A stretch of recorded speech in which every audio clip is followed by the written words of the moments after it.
Welcome to Shoot Like a Girl, a podcast featuring interviews with extraordinary military women from around the world who push their limits on and off duty. I'm your host, Kate Stewart, and this is episode number 30. Today's guest is Major Sidney Jaques. Sidney is an Adjutant General Officer in the United States Army. She attended the University of Scranton on an ROTC scholarship, where she also played basketball and received a degree in communications. She has attended Airborne School and served at the 82nd Airborne Regiment, and she has also attended Ranger School and served at the 75th Ranger Regiment. Recently, she started an Instagram page called Balance Your Grit, which acts as a network for trailblazing Army women. Steady, steady, nice and steady. Light, hill, cover. I'm a steamroller, baby. I'm a steamroller, baby. Just a rolling down the line. Just a rolling down the line. I'm a steamroller, baby. I'm a steamroller, baby. Just a rolling down the line. Just a rolling down the line. So you better get out of my way now. So you better get out of my way now. Before I roll all over you. Before I roll all over you. Sidney, welcome to the podcast. I'm so glad we finally nailed down a time to connect. I know, it's been a long time coming. It's been like a few months now, so thank you for having me. I looked at the email, and the last one when I was sick, it was actually exactly 1 month ago from today, so it worked out. Nice. And so where did you grow up? So I grew up in central New Jersey, Northeast US, born and raised there. My dad grew up there, so I'm a Jersey girl, and youngest of four. I played basketball my whole life, sports my whole life, and I was recruited to play basketball at the University of Scranton in Northeast Pennsylvania, a small D3 Jesuit school. And on my recruiting trip, I found out about the ROTC program, so that was my path into the Army, really. Okay, and did you have any military members in your family? So my father is a Vietnam vet. He served 2 tours in Vietnam as a naval officer, and both of my grandfathers were in World War II. And there's actually a pretty long legacy. So my last name, Jaques, came over to America prior to the Revolutionary War, and we have a Jaques that's fought in almost every American war back to the Revolutionary War. So it's not like it was expected of me to serve, but patriotism and service was always important to my father. So it was definitely something that you were thinking about even before you sort of found out about the ROTC program? Kind of. It was always in my mind. I didn't want to go to West Point or the Naval Academy.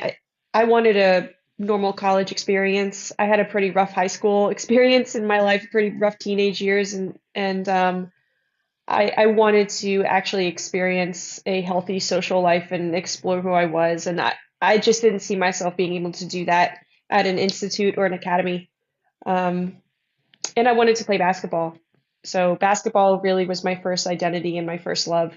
So being recruited to play basketball in college, that was very important to me to get to play. And it just worked out with the ROTC scholarship. And obviously my father was pretty supportive of that, especially because it paid for my 4 years of college. I wouldn't have been able to go to a small private school if I didn't have it paid for. And so for those listening, I guess what would be sort of a small description of what the ROTC program actually is? So having a 4-year scholarship meant that I had to do 4 years active duty, 8 years total. Almost thinking of it as per semester is almost a year of service. And we would have, so I have a minor in military science, and you have courses that you're supposed to take. So learning in the classroom about the military, about the Army. We would wear our uniform to those classes. And once a week, we would have a 2-hour lab where we're actually outside learning tactics, doing hands-on stuff, being out learning land nav, learning weapons, learning just tactics, infantry tactics, really. And once a semester, we would have a field training exercise for about 2 to 3 days. We would go to an offsite, a local military installation, and practice our military tactics. And in college, in ROTC, everyone is learning the same thing, and it's all infantry tactics. So then the summer before your senior year, you go to a month-long assessment with all of the other cadets across the country. I think there's probably about 8 to 10 different battalion-sized groups of cadets going through, and you're tested on everything that you've learned. So that's your final exam. And then your senior year is really prepping you for when you graduate college. That's when you commission as a second lieutenant. So you're competing for your branch of choice, installation, some, especially now they're competing for active duty versus reserves and National Guard, and your senior year is really that prep year for commissioning, and your first 3 years are prepping you for that month-long assessment. Is ROTC something that every college in the States has, or are there only certain ones? So I don't think if a school doesn't have it, you can go to a sister school that has an ROTC program, and then there are key universities that are the host school. So for the University of Scranton, our battalion of cadets included like King's, Wilkes, Misericordia. I think there's probably about 5 or 6 different schools in the surrounding area, like 20-mile radius, 30-mile radius, that the central hub was at my university. But I don't think every school has a program. A number of them do. They're much more condensed in the Southeast and Northeast, just East Coast in general. There's more programs on the East Coast than out West, really. So you're going through college, you're playing basketball, and you're also doing ROTC. Was it hard to balance all of this at the same time? Yeah. But it wasn't anything new to me because I was always playing on a lot of sports teams and doing clubs in high school. So it wasn't, I was already kind of trained for that through my youth, and just the expectation of being on multiple sports teams, being involved in after school activities. So it was difficult, and also balancing a social life. But my roommate for 2 years, actually, of my 3 years, of my 4 years in college, 3 of my years, I had a roommate who was also an athlete and an ROTC. So just being around friends that were kind of doing the same thing made it a little bit easier. But it was difficult, especially because basketball, it goes from October to March. So that's really your whole school year.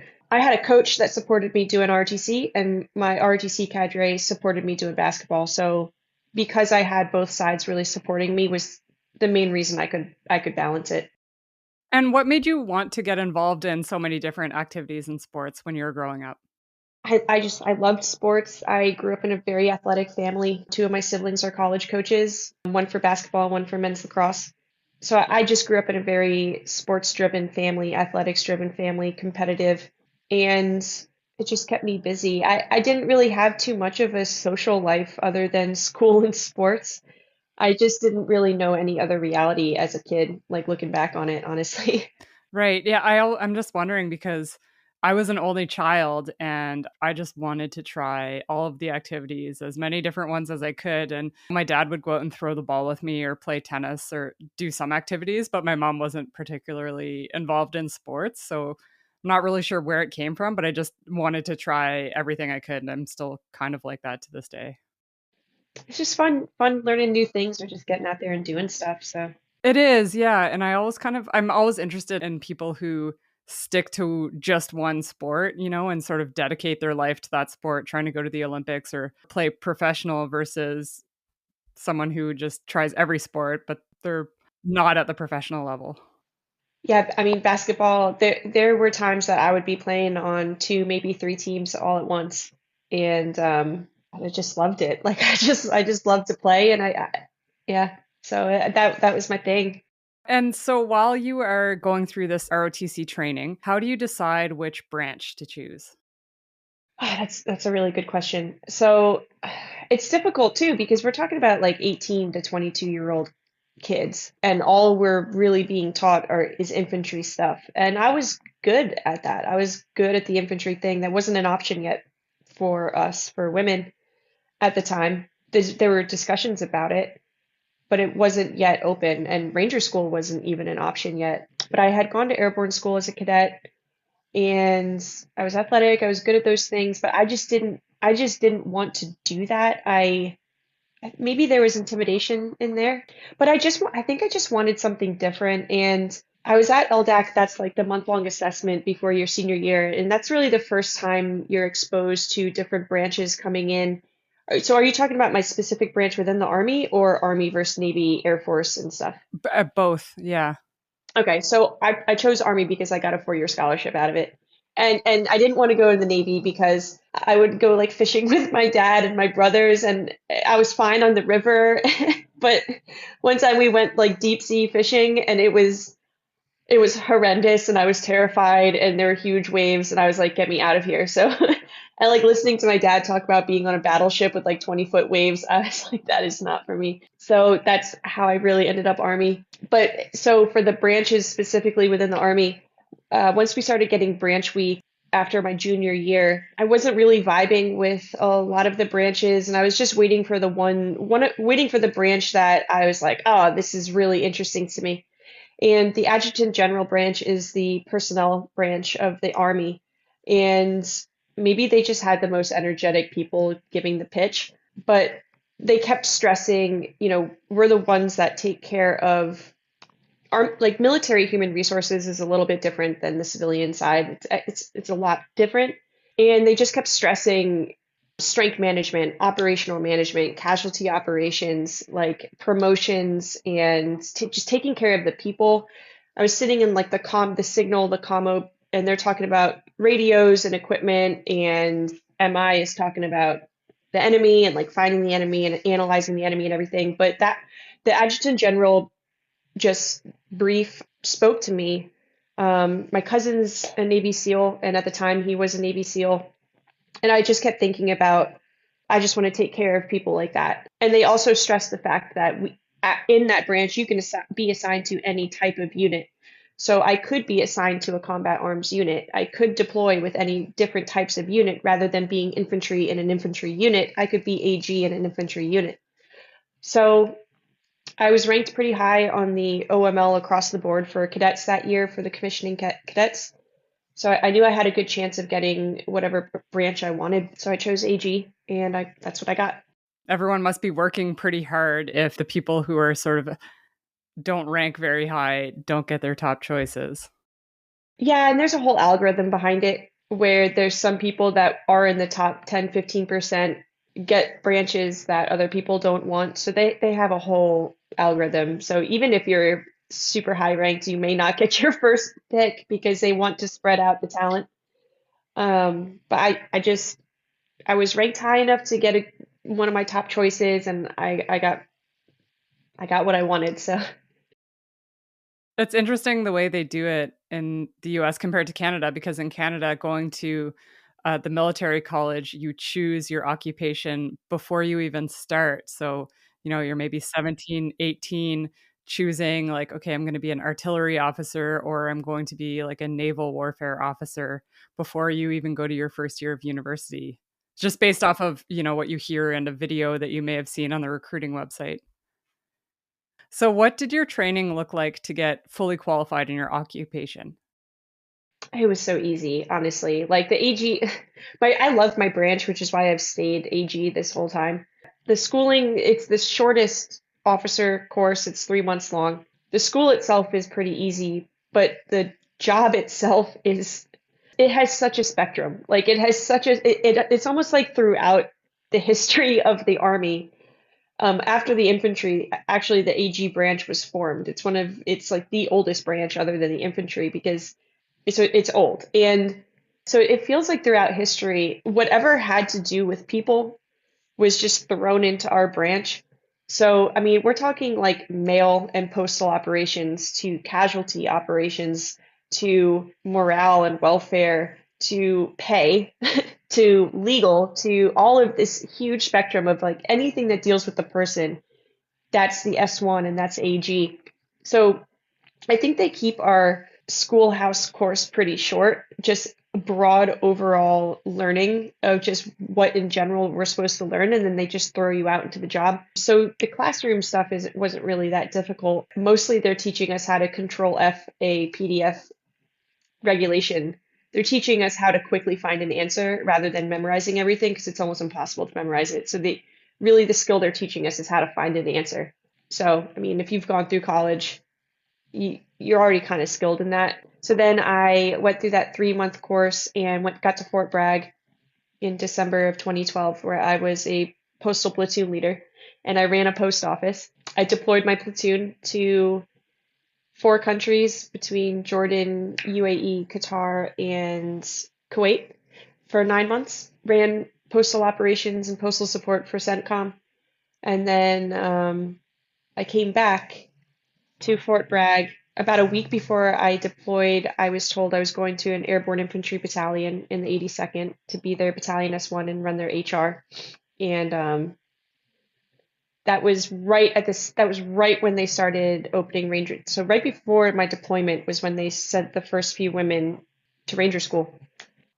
So that was right when they started integrating and opening up more units to women in support roles or into those actual MTOs. And I showed up on my first day and was told, you're the first female assigned to any of these 3 airborne infantry battalions in the brigade.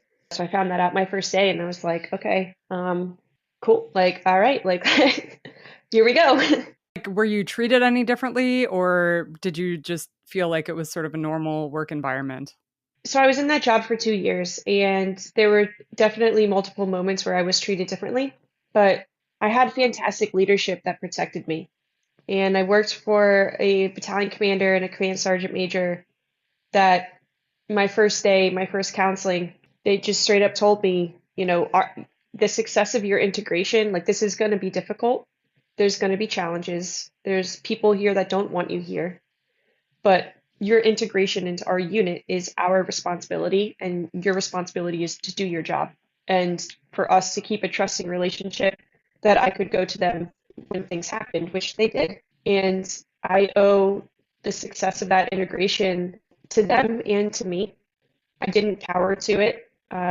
When things happened, when things would happen, it was uncomfortable at first, not knowing exactly what to do or how to handle the situation. But I just thank those leaders so much that I could ask them for help, because there's this expectation too. Like, I felt this social expectation that I, as a woman, as a hard-charging, successful young woman, I'm like the social police, or I should know what to do, or I should know how to handle situations, or as women were coming into the other battalions, I should be the one that is teaching them the right thing to do, when I'm honestly learning at the same time. Like, I'm figuring it out. I'm making mistakes at the same time. I didn't handle everything perfectly. And there's a whole learning curve of learning things the hard way, not necessarily having other women to go ask. And I don't even know, I was just so focused. I don't even know if I would have asked.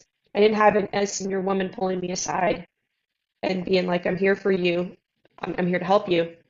And I'm not saying that should be assigned or anything like that. Like, but I just didn't have that. We didn't have enough women yet in that culture to do it. And so you mentioned earlier that you had gone to airborne school while you were a cadet. So how was that? Before I went to airborne school, and so I remember like walking, like seeing a captain and being like, oh my God, and like contemplating turning around and walking the other way, because I had never actually saluted. So it was almost like sending me to airborne school without like going to basic training or anything. You don't really learn that much in your first year of college, and you basically learn what the ranks are and how to wear a uniform and all that. And but there, I mean, looking back on it, like, so we have a platoon at the time. My platoon, there's probably about 80 of us in a platoon, 70. Even just the way in our squads that they would structure us from far right, the first position, first spot in your platoon, it would go in an order of male officers, female officers, male NCOs, female NCOs, male junior enlisted, female junior enlisted, male cadets, female cadets. It's already structured. Men are in front of women. And on the first day, our NCOs pulled us in and pulled me and my roommate in, who was also a female. And I can share this story because they don't do this anymore. So it's military history at this point. So that's almost about 15 years ago. And I went at 19 years old. So I was really naive and very young. And it was the first time that I'd ever even had a military experience. First time I truly saluted anybody. And I was pretty anxious, pretty nervous. It's different when I put Sidney back into that headspace going through it versus me now looking back on it, because it's just really interesting about how the Army was presented to me. And I was so bright-eyed and bushy-tailed. I was just so excited in general. But even the structure within our platoons, the squads, the rank of seniority, of importance, like our squad structure would go male officers, male NCOs, female NCOs, male junior enlisted, female junior enlisted, male cadet, female cadet. So there's already a structure of men being more important and more prioritized. And on the first day, I was pulled into the cadre's office with my roommate, who was also a young woman. And they handed me this Super Mario stuffed animal. And they were like, your name is now not like Charlie 65 or whatever my roster number was. And they were like, you are the platoon mascot, and your name is Mario. And here's the stuffed animal that you have to have on you at all times. Like, you cannot be seen without it. And you're allowed to bring around disposable cameras and take pictures of wherever you want to go, whatever you want to do. And at the end, you're going to give us those pictures and we're going to put it into an album. So like young 19-year-old Sidney, who's like still pretty naive, is like, oh, okay, cool. This is awesome. Like, I'm going to have a blast. And I'm getting artistic with it. Like, I'm taking really cool pictures, making sure everybody in the platoon is in one picture at least. And I go and get doubles when I got them developed. I got doubles because I was like, oh, cool. Like, I'm going to get to keep these pictures. And I, on the last day, I went in, I made a photo album and everything, and I turned it in. And they were like, where's all the good pictures? And I'm like, what are you talking about? Like, I mean, I'm like laying down in the prone, taking like really cool angles and everything. And they showed me the other albums. And I'm like, oh, and they don't obviously do that anymore. And I didn't even realize, at 19, like, I didn't even realize how messed up that is. And it kind of, it's full circle with today with what I'm doing, where like where people don't realize, like once you mature and you're an adult, right? And you're 28, you're 29, you're 35, say, even people my age, 33, and senior leaders in their 40s, they forget what it's like to be that young and naive. These young women coming into the military, and these are their first experiences. And yeah, that might not happen anymore, the whole mascot thing, because I'm the youngest blonde, tall, thin, and I don't want to sound arrogant with it, but they picked me for that. And I don't think I fully processed it. And there's a lot of women that certain things like this happen to them. And these are their first experiences. And they may not be fully processing how serious that is. That's wrong. You're sexualizing and you're making a joke out of it. You're making it not a big deal. But the standard of what we hold ourselves, what women hold men to, that standard is then set at that low level, or this is the expected treatment, or this is what it's going to be like. And that standard is already set so low, and that tolerance is already set so high. And it can become a pretty disastrous thing in some places, in some cultures, in units. And it took me a while to actually, it probably took me until years later for me to reflect on that and be like, that was so messed up. Because again, I was so young. Mm-hmm. Yeah, it's so weird these days to read, that I still read comments on posts military women make on Instagram or whatever other social media things, and just to read the comments from men. And some of them are like, she's not a woman, she's a soldier, like, stop making things different and stop talking about it. But I think because that stuff happens, like we need to talk about it until it doesn't happen. Yeah. Like, okay, so you don't want me to talk about senior NCOs expecting me to take hot sexualized pictures of myself with a stuffed animal at 19 and share them and put them in a photo album for an office or at a bar drinking underage? Okay, so you don't want me to talk about that. Then don't freaking do it. Yeah, exactly. Yeah, and I think that there's so much of that that goes on that a lot of people in the military and outside the military just don't realize. They have no idea. And then jumping back ahead again, I guess, at the 82nd Airborne. So how did it feel then to have leaders who were supportive of you? Oh, it was awesome. It was like the same as like paying for a coach you wanted to play for. And yeah, there's going to be issues on the team. You know, it's almost like imagine a really good basketball player playing on a men's basketball team and she can hang, or she's on the staff or something, and you've got a coach that believes in her. And I was good at my job. Like I went into a shop that had the worst HR metrics in for the battalions of I think it's like 27 battalions in the division, and we had the worst HR metrics. And even my brigade commander came down and got 3 inches from my face and was like, "You need to fix this shop. Like I don't care that you're a woman. I don't care if you are a man. Regardless of who you are coming in here, you need to fix what's going on HR wise." I was like, okay, so that was my focus. And being able to do my job, even when the treatment or noise from other people or things happened, knowing that I had top cover and knowing I had coaches that wanted to protect me and allow me to do my job, allowed me to do my job. And it gave me the confidence to speak up. It gave me the confidence to be aggressive and lead and tell people to shut up, or tell people, put people in their place when they needed to be. That gave me the confidence to speak up and maintain my identity. So that was great. But there were things that, again, little microaggression things that I would brush off, but they would affect me, it was, I think that was really when, just having a spotlight on you all the time, or not being saluted, or little microaggression things that you can brush off in the moment and turn into motivation.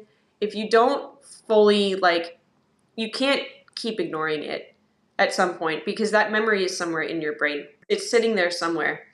And I started to notice more of just being watched, just that, starting to have that feeling of eyes on you all of the time. Or if you make a mistake, it's that much bigger of a deal. And that I started to realize that there. But I think my competitive spirit inside of me was like, oh, it's okay. I can deal with it. I can handle it. And I did. I handled it. But there were definitely days or situations that were pretty difficult for me to handle. And so you said you were able to sort of be aggressive and put people in their place if you needed to, but I know some people are a lot more hesitant to do that. What would you say to women who might be a little more reserved and nervous to do that?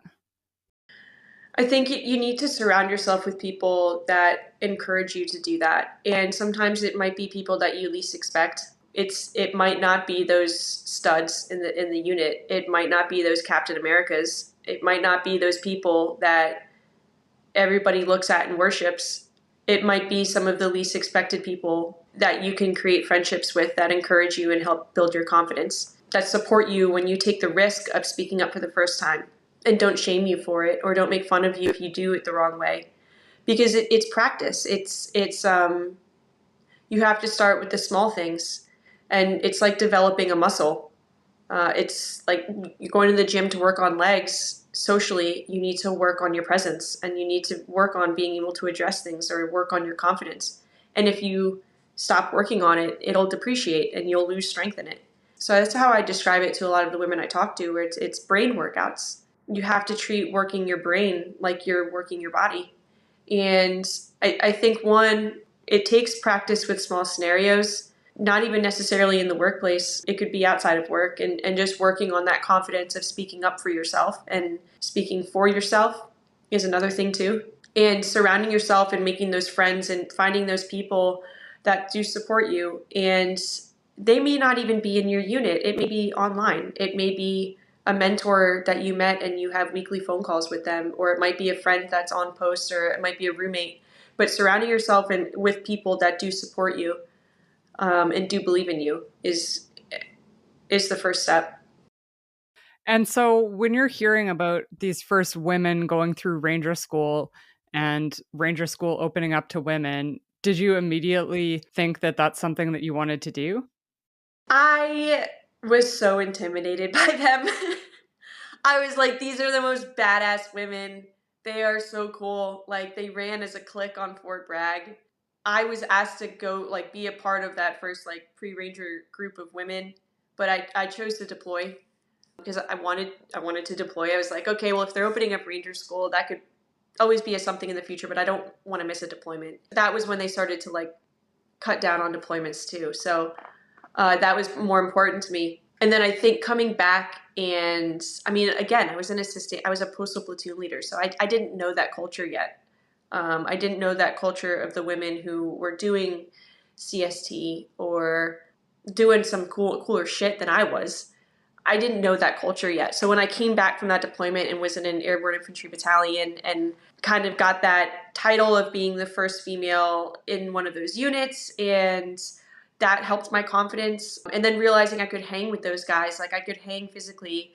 I was crushing at my job. Like I was making friends. I was dealing with the bullshit in good ways. Like I was learning. I was making mistakes, but I was learning, and I was building my confidence. I was like, oh, I think I could do this. Like I see other guys that have the Ranger tab, or guys that would go to Ranger School and come back, or platoon leaders that had failed Ranger School, and I'm like, I'm better than you. And I'm like, I think I could do this. So that was when I started realizing I could do this. Because to me, those first women were, I mean, like Kristen, I mean, those girls were, to me at the time, it was unattainable. And they were just rock stars to me. But once you put yourself into that environment and you start realizing I could do this too, it's addictive. Did you know any of those women, or did you get the opportunity to talk to them about Ranger School? So my best friend that was a lieutenant went to pre-ranger. She passed pre-ranger on Fort Bragg, and then she failed the ruck in Rap Week, and she was the most physically fit girl that I had ever met. And I was like, oh my God, if she can't pass the ruck, like there's no way I could do it. I'm now going through that school and going through Ranger School from the 75th Ranger Regiment, and being the first female to do it from the Ranger unit itself, and what I experienced there. Whether the women in that first group that went to Ranger School or not truly share probably what they faced, because I've talked to some of them, and I'm not going to speak for them, but I don't fully think the truth of some treatment may ever be known. But at least with what happened to me being the 18th to graduate Ranger School and what I faced, I could only imagine what they went through. And I hope that some of them continue to be courageous to share truly, because I think there's a number of women that want to hear it because they want to be prepared for it, not because we want to complain or anything. It's because we want to be prepared for what the reality is, because we want to be successful. So I could only imagine what they went through. I mean, my friend, she would never make excuses or anything like that. I don't even see it as excuses. It's just the reality of what it is. I still think she's the most physically fit person. I wish she passed. She deserves it. And so you were saying that you could hang with these guys physically. What were you doing for workouts and physical training at the time? A lot of running, weightlifting. I had some friends like lieutenants and captains. I would go to the weight room and I would lift with them, and they would be like, all right, we're going to get on a Ranger School prep program and stuff. But my job was hard. I would be in the office at 5:45 every day for my first meeting at 6 a.m. I would do PT at 6:30.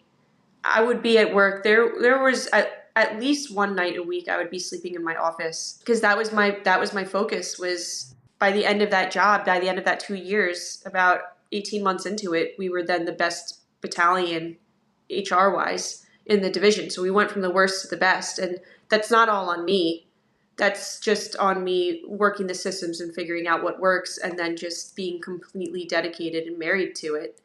So physical fitness was important to me, and I would work out and everything, but I wasn't able to fully train for Ranger School or fully train to be at my best fitness when I was in that job, because it was grinding. It was really grinding. It included deployment too. So I did get very physically fit, running, lifting weights, really getting into the weight room for the first time, getting comfortable with weights, getting comfortable with barbells and dumbbells and different exercises, and just building that confidence physically within myself. I'd always been athletic, but it's different to be in basketball shape than infantry ranger shape. Mm-hmm. Was it sort of more CrossFit style workouts? I did not get into CrossFit until I did my second deployment with the Airborne Infantry Battalion. We deployed to Mosul and Erbil, combat deployment, and I came back to go to the Captain's Career Course for 6 months. And that was where I decided to put a packet in to go to an assessment selection for the 75th Ranger Regiment. And that was when I truly got into CrossFit. That's really the first time I committed to it. And I was doing CrossFit every day, running in the morning and CrossFit in the afternoon, and eating as much as possible to put weight on. Yeah, I feel like some of the most fit people that I've seen on military courses are people that are heavily involved in CrossFit. Yeah, and it was, there was a physical standard I needed to get to, and at the time that was the fastest way for me to get to it, and it was a fantastic gym. Like the gym that I was going to, they were extremely supportive. They knew their stuff. I felt comfortable there. Great environment. So it was just a healthy place for me to do it and to get as strong as I possibly could really fast to go to selection. So with the physical standards or the tests that you had to do beforehand, was there one certain exercise that you had the most trouble with? Probably the pull-ups. I had never done 6 pull-ups. I'd never even done a pull-up before on my own until I started training. I never had to. It wasn't even required of us for women at Airborne School when I went. I don't have any shame in saying that. I never had to do a pull-up before. So that was my biggest concern. And by training for pull-ups, I would be fine with my push-ups. My sit-ups were never a problem. Running, I was good there. But the pull-ups were a concern of mine. And for me, rucking is just heart. Like, it's not just heart, but a lot of it is heart. It's grit. It's just doing it, getting into the right mindset. The pull-ups were my biggest concern. But once I got one pull-up, I was so excited that I just started cranking them out and getting pretty good at them. Yeah, the first one is always the hardest to get. I just wasn't getting anywhere. Once you get halfway up, then it's easy to, but I couldn't, and I was like, oh my God, like this is so embarrassing. But then it was, once you get it, it's okay, this is how you do it. What did you find the best method to train for them? Because I know some people prefer the bands, or some people prefer doing sort of like the negative eccentric pull-ups. For me, it was just developing my biceps. I have pretty thin arms, scrawny basketball player. So getting that muscular strength in my biceps was the most important thing. So doing a lot of curls, a lot of different exercise for my biceps because once I did, and I know this because once I did my first pull-up, I felt it. I felt my biceps completely engage, and I felt the actual strength in them. And I was like, oh, okay, that's where I pull from. Okay, I'm gonna keep getting those stronger. And I could physically feel myself pulling my biceps. So I just started focusing on those, and they came a lot easier. What does it look like then when you get to Ranger School? So I went through Ranger Assessment Selection Program to get to the 75th Ranger Regiment prior to Ranger School. So I went through that 3-week assessment, the second female to go through there, and was hired as the regimental S1, second female in that unit. And so I was already in that unit prior to Ranger School. I trained for that selection, knowing that by training for that selection, I would be good for Ranger School. So that my heart and my focus was on that selection. It's a higher physical standard, higher push-up, higher, harder run, just in general, the PT is harder. So like I said, I knew it was prepping me for Ranger School, and I needed to complete Ranger School to keep my job. So it wasn't like I was doing it because it's an option that I can go do, or I'm curious about it, or I just want to do it, I had to. I couldn't be a senior leader, especially as a female there, like as a primary staff officer, as a brigade staff officer. The position was for a senior major, and I was pretty much a brand new captain. I needed it. So there was extra pressure there, and it was just game time. It was just it was just like, let's fucking go. Like, this is it. This is what we're fucking doing right now. And it is not an option to not achieve this. No matter what happens, do not quit. No matter what treatment happens, deal with it at the end. And, I just had the mindset, you're either taking me out on a stretcher or you're taking me out in handcuffs, because this is happening. So yeah, I was pretty pumped up. And I just wanted to get it done so I could get back to my job. And so was this a job that you wanted to do and sort of sought out, or did you get posted into that position and then they said, like, you need to go to Ranger School to keep this? So the only way to serve in the 75th is to go through a selection. Depending on your rank or your position, it might kind of dictates which selection you go through. So for me, I did a really good job in the 82nd in that unit as that female, and with the integration with my craft as AG. And typically the AG branch, we don't have the reputation of going for really hard elite jobs. And the ones that do, once they're in that community, they're in that community, and they're probably never leaving it. But it's a very small population. And it's not like the infantry, where since before you even choose infantry, your goal should be Ranger School, and your goal should be these USASOC units or these special operations units. It's not like that for my branch, which also probably motivated me to do it because I just wasn't really that impressed physically with my branch, and I loved the infantry culture, and I loved supporting that infantry battalion, and I wanted to keep being around those guys, and I wanted to keep supporting the guys that I thought had the hardest job. And it kind of goes back to my cousin being a Navy SEAL and wanting to choose the branch and to support, in my mind, the Army Rangers are like the Navy SEALs, and I want to take care of them. I want to work for them. So I was like, I can't imagine going to any other type of unit.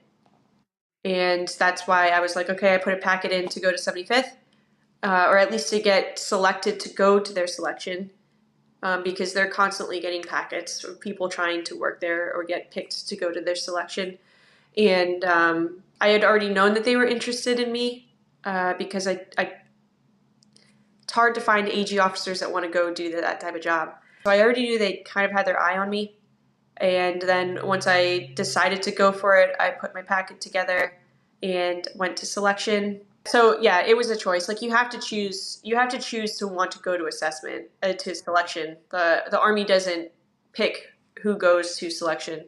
The unit themselves don't rely on Human Resource Command. So we have Human Resource Command that manages all of the manning and everything. But that unit, majority of USASOC units, recruit and hire themselves.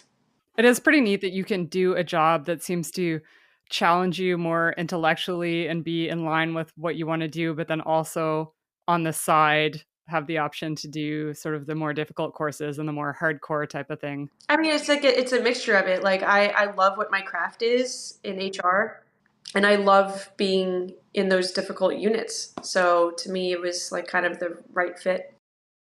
And you said that at Ranger School, they're either going to take you out on a stretcher or handcuffs. Did you ever have any moments going through where you thought to yourself, okay, no, this isn't what I wanted. This is harder than I thought. Maybe I don't want to do this. Or were you just focused the entire time?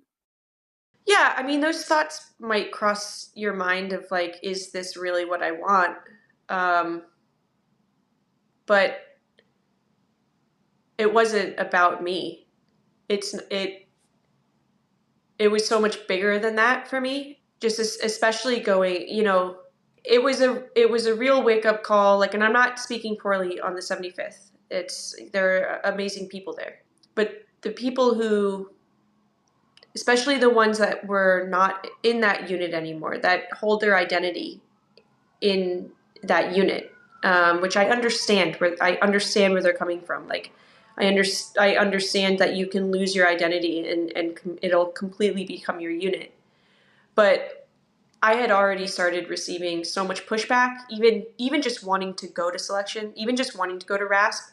People already starting to criticize me for wanting to do that or training for it. So I already had started to experience that rejection and doubt.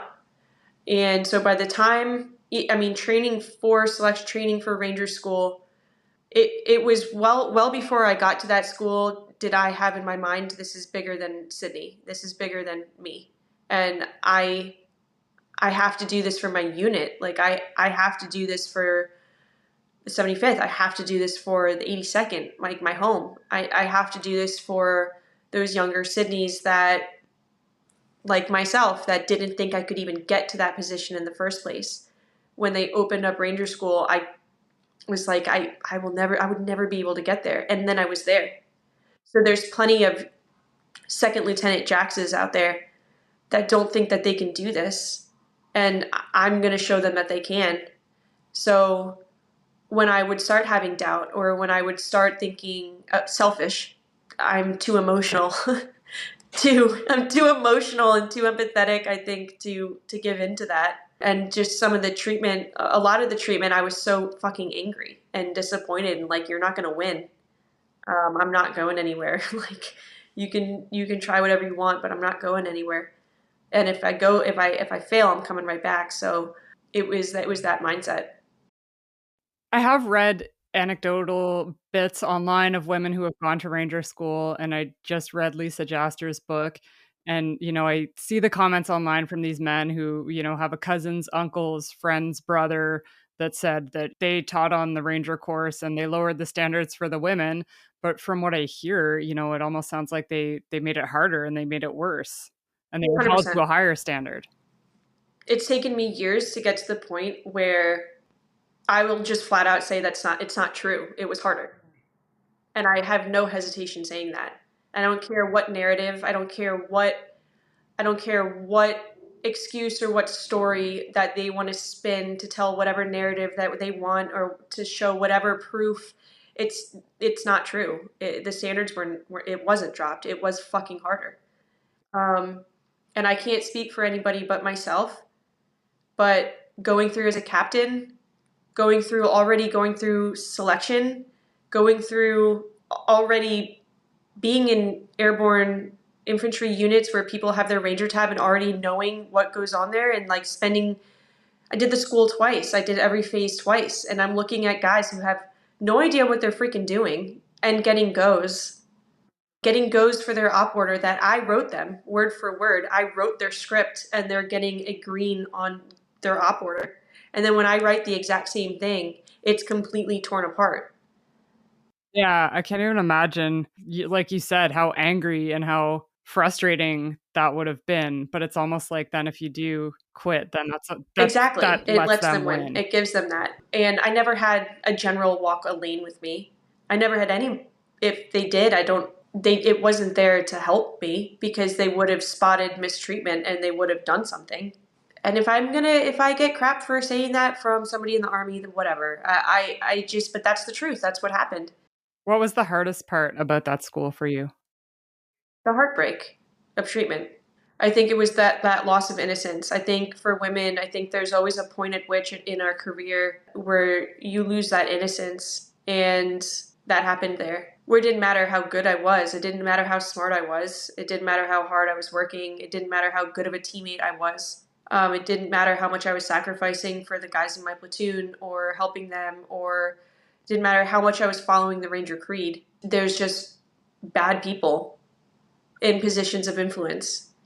And that was heartbreaking to see, because I put it on such a pedestal. Like, I genuinely put the Ranger Creed in my heart, and I genuinely was willing to give everything I possibly had. I mean, I'm there to take care of these guys. Like, that's the irony of it, is like, I'm not even there to be an infantry platoon leader. I am there to take care of you and take care of your families, and you hate me this much. you hate me and you despise me, and you're telling me that I'm ruining the culture and that I'm ruining the legacy of a unit because I'm there to take care of you and your family. Like that was heartbreaking to hear, and it's motivating as hell, because I'm like, okay, you're an asshole and I'm not going to quit to somebody like you. You're not going to have that over me. And you know what? Like, it sounds like I'm complaining a lot, but I don't think it's complaining, because to me, you know, doing every phase twice, that was twice as, and I say this in other podcasts, like that was twice as many young men, privates and specialists, sergeants, other lieutenants that were in my platoon that were amazing. I made some of the greatest friends there. I had a fantastic time with my peers and with the other guys in my platoon. And that was twice as many of those guys seeing it. And hopefully being like, I'm just not going to be like that. Like, this is fucked up. And I see what's happening. And it was twice as much exposure to those young men that hopefully won't change the narrative. Yeah, exactly. And after that finished and you went back to working at the Ranger Regiment, what was that like? Extremely purposeful, difficult, you know, hard job. I had challenges that I had to fix in the Manning. Again, I think that's why they had their eyes on me, because I had already shown that I can fix HR problems. I can fix Manning problems. So there were things that I had to focus on and fix, and I had to work through. There were just systems that needed to be recreated to just make it function when it came to the HR perspective. So there were challenges that I had to focus on. And I think because of that, I never fully processed what happened to me at Ranger School, and I never fully had a chance to just process it. And I just tried to kick it out of my brain. And that is not the right thing to do. And there were a lot of traumatic things that happened to me at school, and my body was pretty broken, and I just would ignore it, do my best to ignore it. And I did well at my job. You know, once I went back into that position, I had social challenges again. I think it was the celebrity stuff as well. I'm still the only AG female Ranger 4 years later. And I was the first female with the Ranger Scroll and with the Ranger Tab. And there was a lot of attention, a lot of hate. And I think I just became so numb to it. I disassociated from a lot of it and just focused on my job.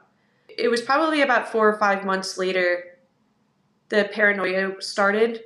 Just knowing what was being said and knowing the amount of pushback coming out of somebody who's doing this again, it's a positive. It was bad. It was bad, and I never really talked about it. I couldn't talk about it. I didn't do interviews. I didn't do anything like that, because I'm also in a unit where all of that stuff is very much controlled. The public affairs office there is very much controlled. So I know they did their best to try to protect me from it. But you can't protect everything. And I just started to avoid public places.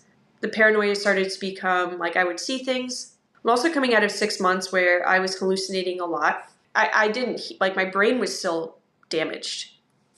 And then I'm dealing with a lot of attention and a lot of pressure and a lot of social stuff. And it just became a lot. Like, at some point, you know, your brain is going to break and your body's going to break. It was just tough. I didn't even see myself slipping. Because, again, the women like us, like, it's all based on your work performance. And if my work performance is not slipping, then I'm not slipping. And if my work performance is getting done, if people are congratulating me for what I'm solving and how the office is working and how the operations are working and how things are getting better from work, that becomes your identity. And all of the other stuff doesn't matter. You know, all of the other starting to hate myself for being a woman, starting to question my femininity, my relationship becoming a problem, isolating myself from my family, not going out in public, you know, having night terrors and waking up screaming and sweating in my sleep, or hearing things, like seeing things, like physically seeing people staring at me when they're not. So all of those things didn't matter because my job was getting done. And that's not good. If you could go back or maybe give advice to someone who is sort of in that same position and potentially having trouble healing after Ranger School, like what would you have done differently? I would have immediately started going to the psych. So I didn't start going to our psych until I went a few days with barely eating anything and almost collapsing, and then texting them and being like, I need help. So that was the point that I had gotten to. And nobody knew that I was having disordered eating problems because I'm in a uniform. You can't really see your body or anything. Like I hid it so well. And it also might be that people didn't know me well enough to even see it.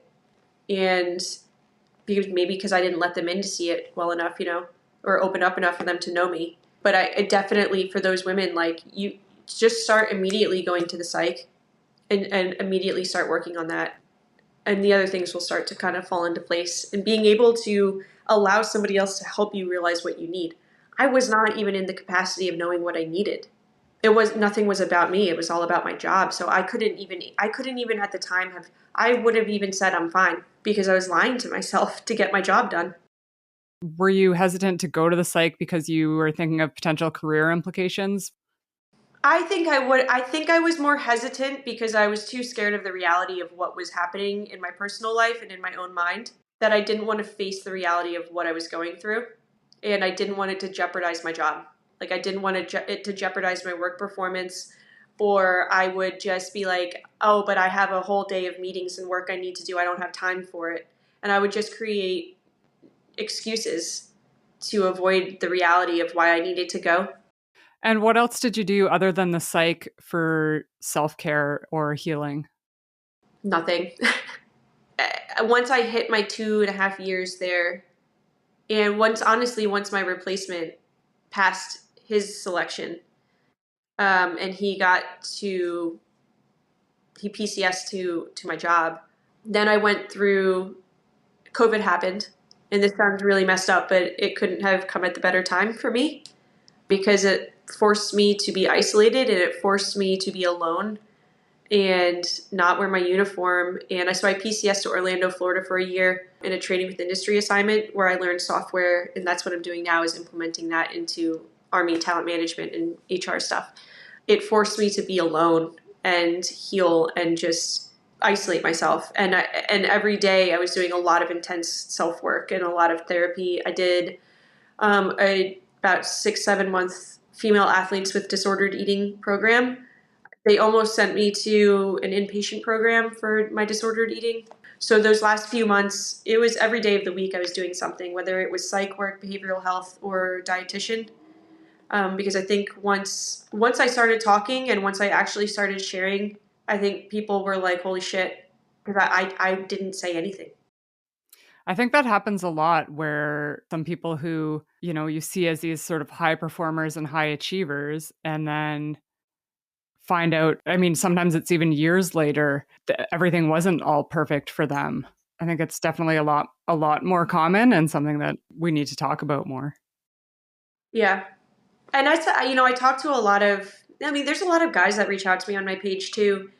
And because they want to do that, they want to do that USASOC thing. They want to do the special operations thing, or they want to be the best platoon leader that they can be, or they're lieutenants, and they're like, how do I not end up being an asshole?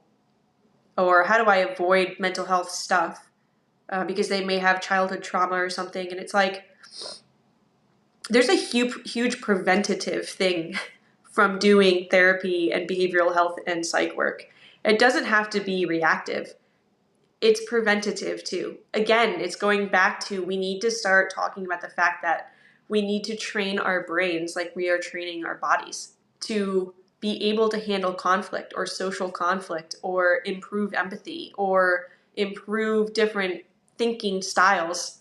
That all comes from behavioral health and therapy and psych work, and starting to look at it as a workout for your brain. So you mentioned your page. What made you want to start your Instagram page? I PCS'd up here to DC a year and a half ago, and I had completed a lot of therapy. I was in a new space. At this point now, it was years of being in the combat arms world, and then now I'm not. I'm in the Pentagon world. And I think it was maybe a little bit of homesickness from it too, homesickness of that culture. So I posted in our female Ranger Facebook group, which I'd never even been a part of, and I joined it last February. And I posted a whole thing in there of like who I am, what my story was, the units I've been to, and what I went through, psychologically what I went through, because I went through the whole page and a lot of it is prepping for school, which is extremely important, and it's a beautiful page. It's an awesome page. But I didn't really see anything about the psychological, emotional, and social cultural stuff. So I shared a really long post and was feeling really insecure about it and being like, oh my God, people, I'm like already out of touch. Like I'm not a big female empowerment group person. And it was incredible how many women were reaching out to me for help or just being like, I have been really struggling and I thought I was the only one. I thought I was the only one that had these problems. I'm suffering from this, this, and this. Oh, this type of substance, a potential addiction or social action that's destructive or paranoia, or I'm feeling the same as you. And it was weeks of my phone, just constant phone calls and having these discussions. And I'm realizing all at once, like, holy shit, one, I'm not a failure. I'm not weak. I have a story that these women need to hear. And I wasn't a failure. I did my job really well. And I didn't do my job of taking care of myself the best.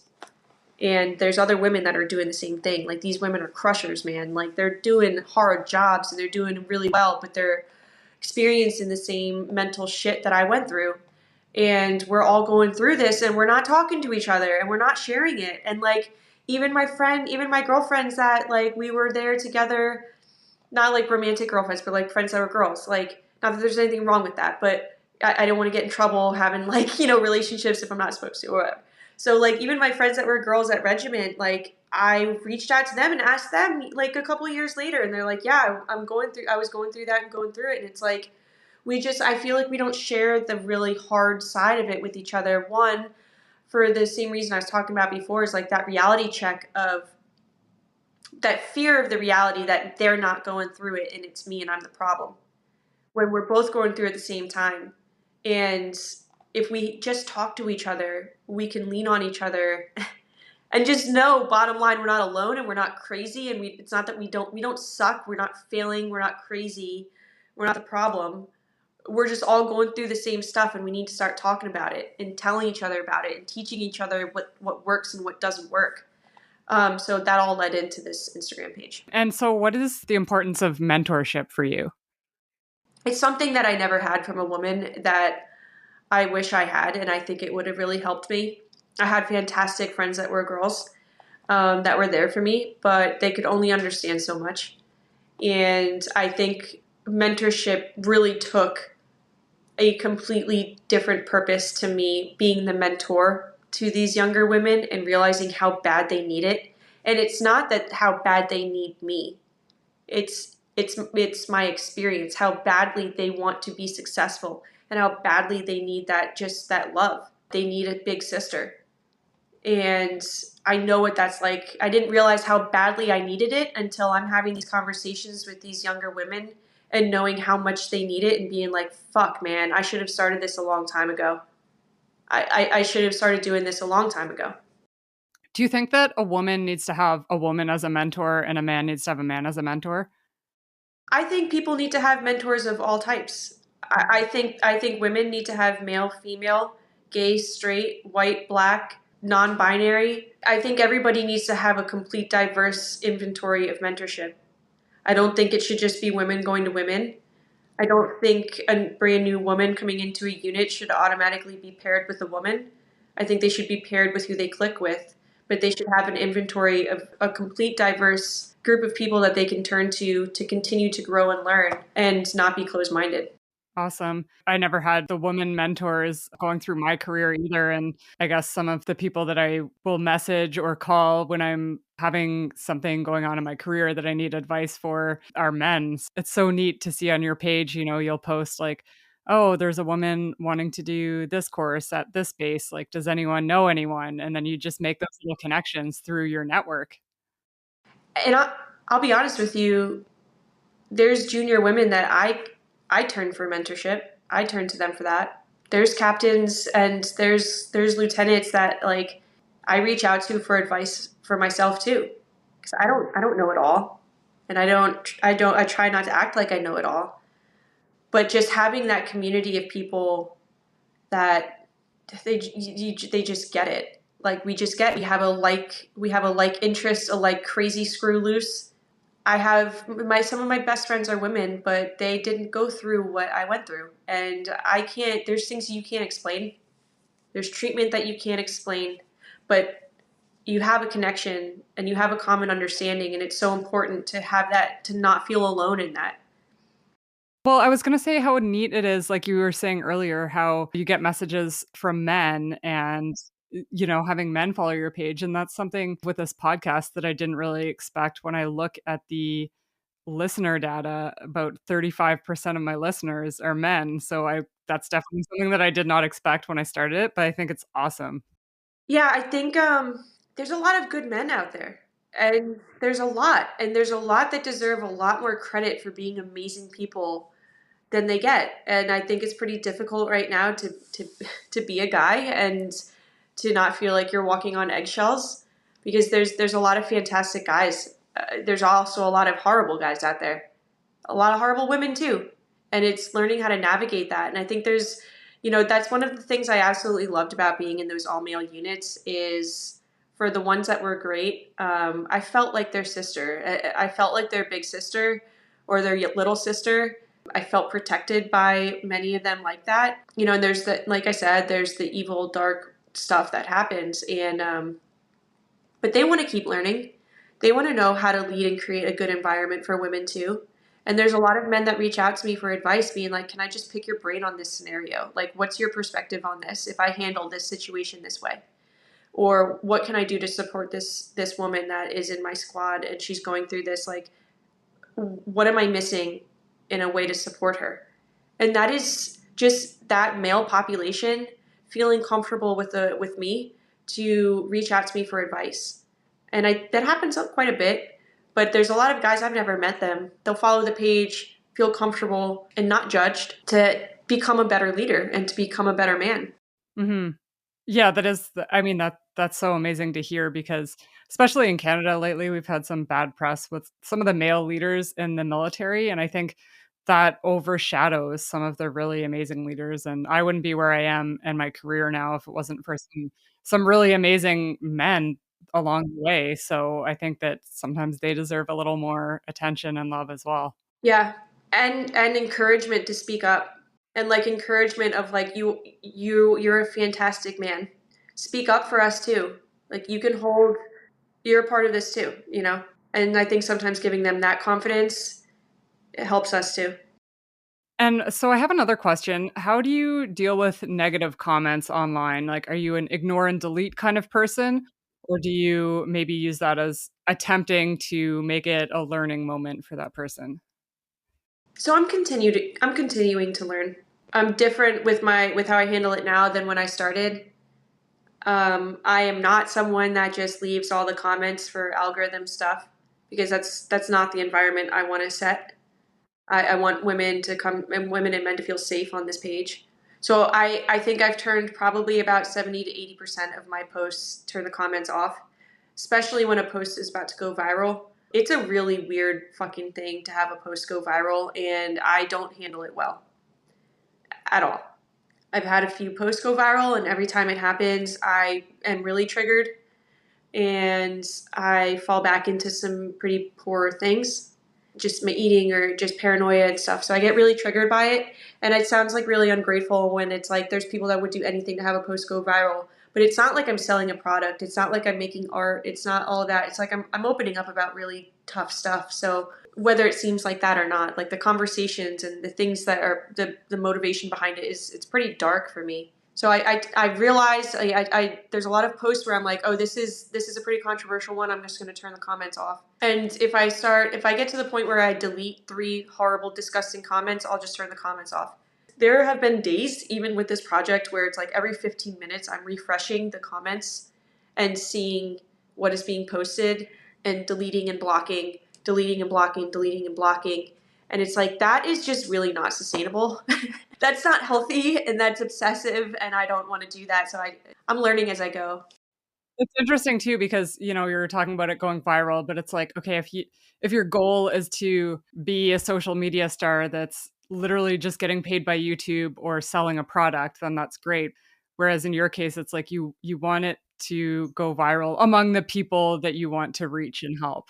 Yeah, and it's every single time a post goes viral, it's great. There's a lot of positivity behind it, but there's also a lot of fucking negativity.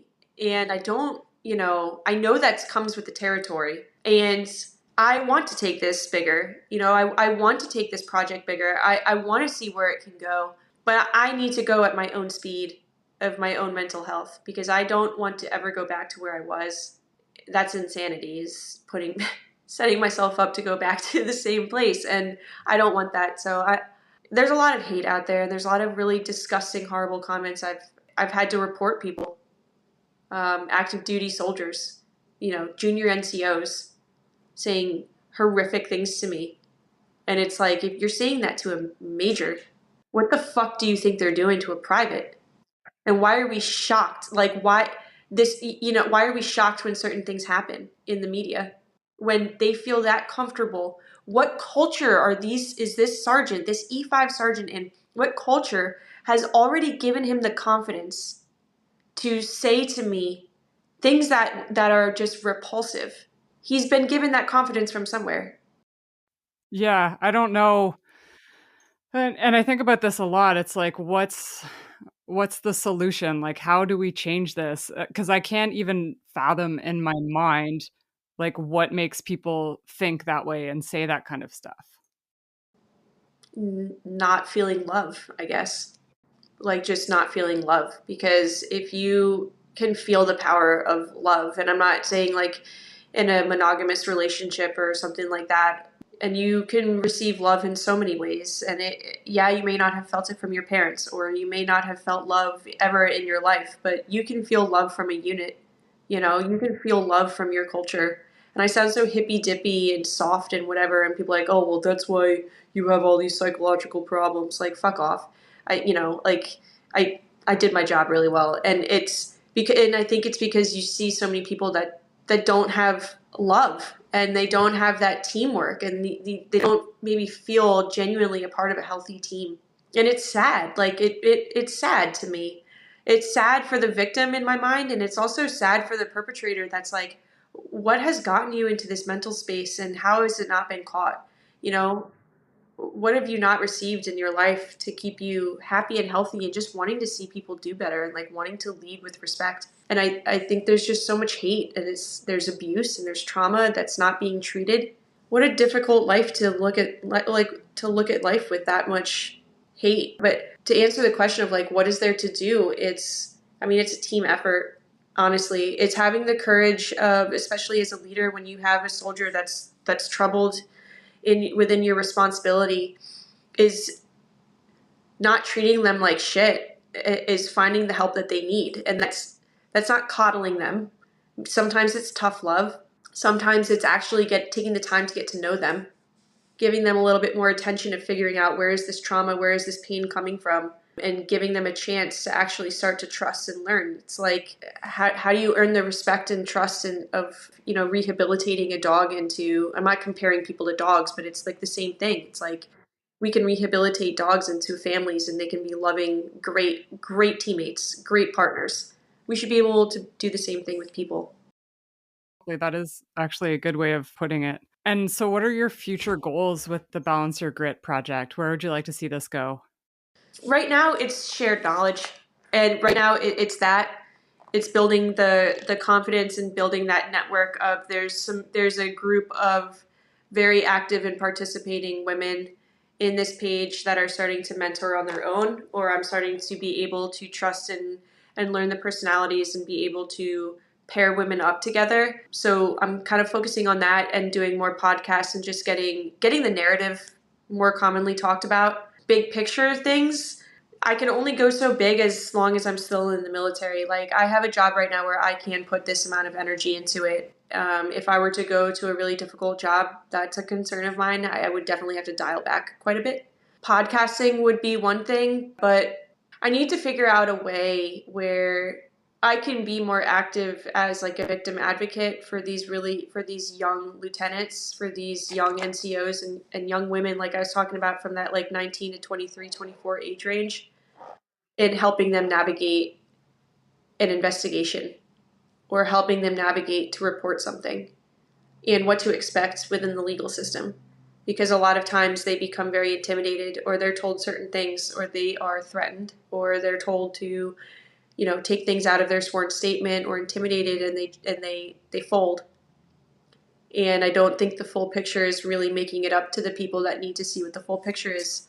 I don't think it's getting to the senior leaders, and I don't think we do a good job of victim advocate, especially for these women in infantry combat arms areas, because a lot of the times their stories are extremely unbelievable. So how to do that, I'm not sure yet, but I think about it a lot, and I trust that it'll come to me. Or I trust that the opportunity will present itself, but there's got to be something done for these younger women that know it's wrong, and they know what's happening is fucked up, and they want to do something about it, but they don't even know what to do. Mm-hmm. And it's intimidating too when you're young and you're new in the military and you see anyone of a higher rank. Well, whatever they say you're going to do, because otherwise you're going to get in trouble. And especially if you're not that assertive type of person, you're not going to question any of that. Yeah.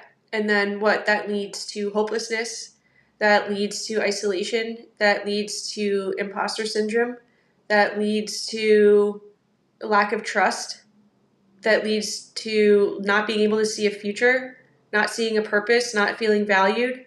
And what act does that lead to?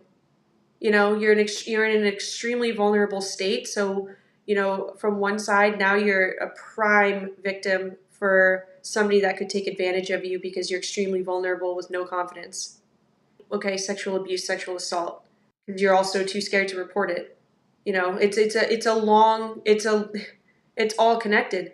Or it leads to suicide, either one.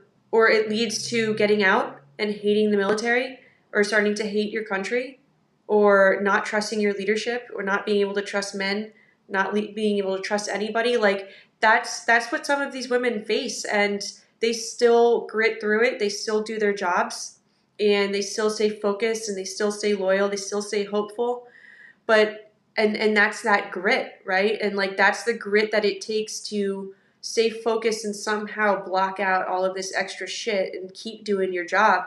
But at some point you've got to take care of it, and you've got to get help, or you've got to find someone to talk to.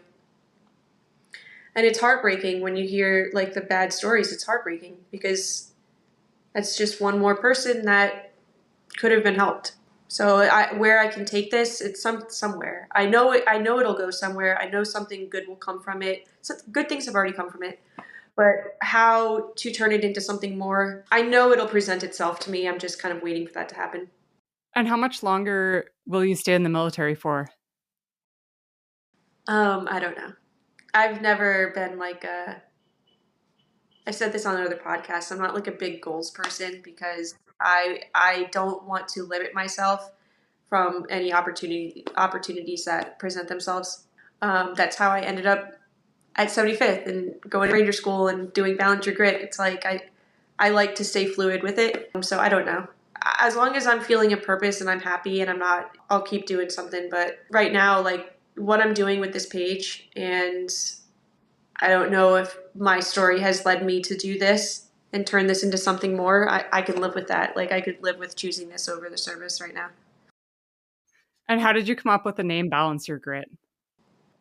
It's honestly like the grit that it takes to do this, and the grit that so many of us women have, that keeps us in the fight and keeps us going and keeps us dedicated to our purpose, can sometimes really keep us from taking a step back and getting the help and taking care of ourselves and taking care of that grit.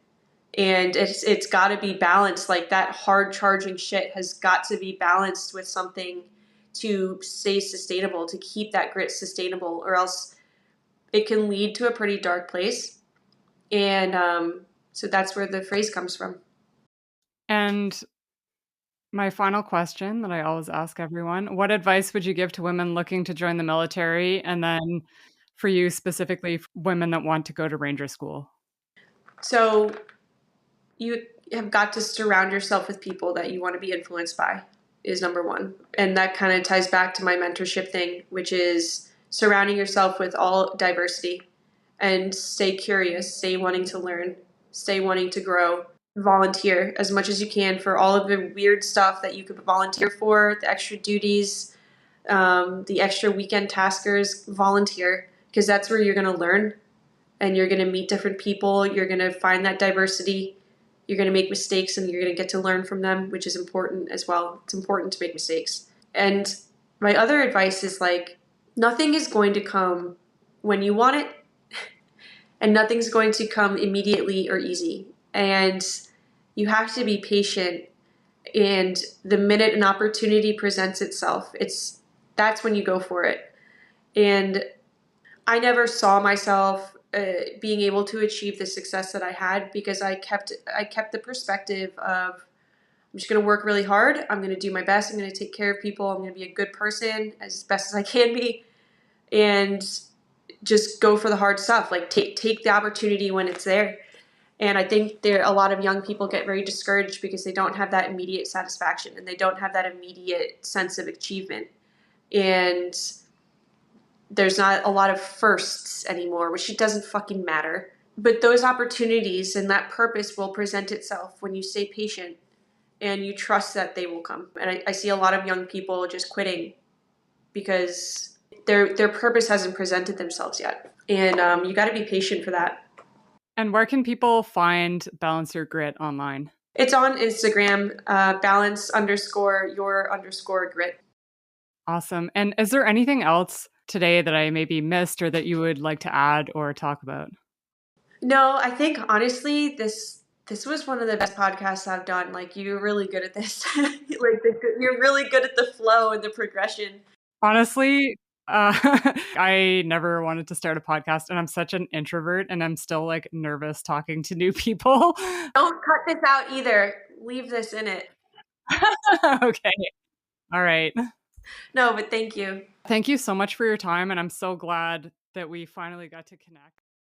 Thank you for listening.